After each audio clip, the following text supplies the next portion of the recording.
Ken Trahan with Lenny Vangilder. It's our First NBC Bank Weekend Review, brought to you by First NBC Bank with 32 locations throughout the greater New Orleans area and beyond. That's First NBC Bank, proud sponsor of SportsNola.com.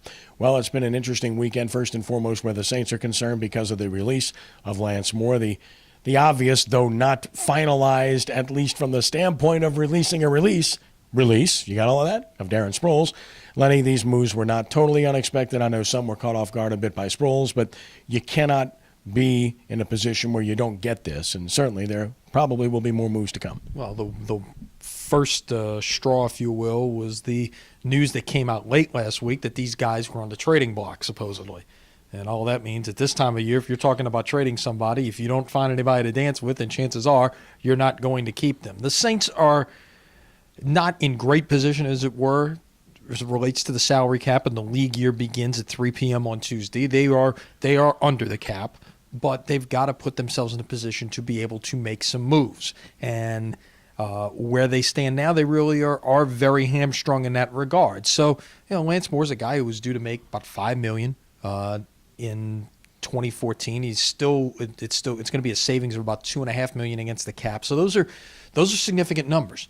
And, as for Sproles, similar type situation. One thing is a common thread among a lot of these skill guys the Saints have. You have a lot of guys in that 30, 31-year-old age barrier, which is young to me and you, but when we're talking about NFL skill guys, that's not exactly a youth movement. No, as Rick Gilly pointed out on our radio show Saturday morning, it's always better to make the move a year too soon than to make it a year too late. And the obvious examples in the NFL are there. The New England Patriots, the Philadelphia Eagles under Coach Andy Reid. And on the other side of the spectrum, teams like Dallas that hold on to players too long. So I think you get a pretty good example of that and what to do. And I think the Saints get it. And they're doing what they have to do no matter how difficult it is. And, of course, as you mentioned, the league year starting, free agency begins.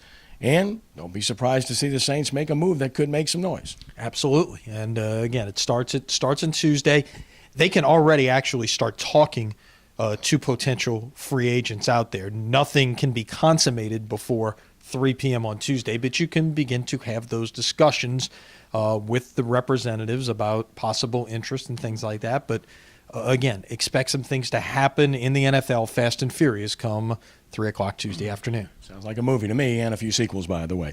The New Orleans Pelicans have won 3 straight after they won in overtime, a thrilling win over Denver at Smoothie King Center. A monster game for Anthony Davis. Tyreek Evans, as a starter, he's averaging 22 a game over 6 games, which makes you wonder, why weren't you starting this guy from the start? You knew Al-Farouq Aminu can't be a starter, doesn't have the game to do it. He's more of an energy guy, and he's playing well off the bench, by the way. And Evans is a top 50 paid player, so kudos that they put him into the starting lineup. Brickbats that they didn't put him in earlier. Exactly. And good that they're shuffling things up and trying to make some things happen. It would be real easy to say, as some sportscaster once said, get a stamp and mail it in, right? No, they're not doing that. They are, they're still giving it their all 3 in a row in the midst of a huge homestand here with Memphis coming in on Wednesday, the next game on the schedule. But they've got a bunch of home games here in the month of March, and who knows, you get some things going. You make people feel good about what's going on with your product going into next year, because clearly playoffs are out of the question at this point. 19 games left, and they have 12 home games, so still a chance to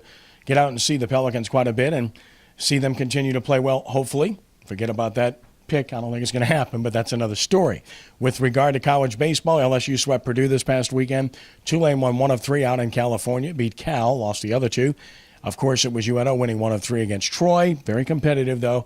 And Delgado sweeping, 6 games in Florida. So, again, college baseball, very viable. And UL, by the way, the Raging Cajuns, they swept the season with a series with Texas Southern. So, South Louisiana baseball, very good. Looking ahead, LSU Vanderbilt this weekend. Yes, 2 top 10 teams.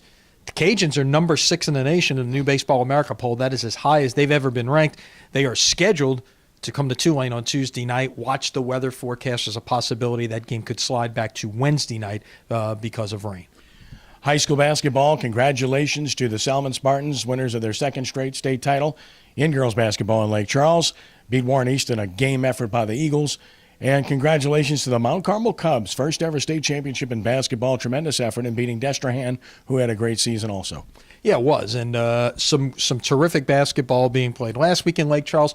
Also this week, back-to-back weeks of high school semifinals and finals. The girls had the stage last week. The boys get the stage beginning on Tuesday night, and five more good days of basketball coming up. Look forward to it. A lot of local teams, of course, will be partaking and participating. And then where college basketball is concerned, again, not a whole lot to talk about. UNO can't play in their postseason tournament. Tulane has done a nice job this year. They're not going anywhere. They've done a nice job with what they've done. And LSU, again, you'd like to see more progress. 18-11, 9-9 last year.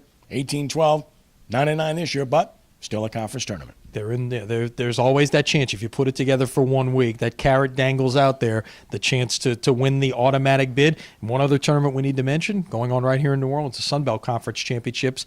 The women get underway on Wednesday. The men get underway on Thursday. Wraps up on Sunday out at Lakefront Arena. And congratulations to the Xavier girls for winning the GCAC tournament at Xavier this past weekend. Lenny, pleasure as always. Have a great week. We'll see you later this week. All right, that's our First NBC Bank weekend review brought to you by First NBC Bank with 32 locations throughout the greater New Orleans area and beyond.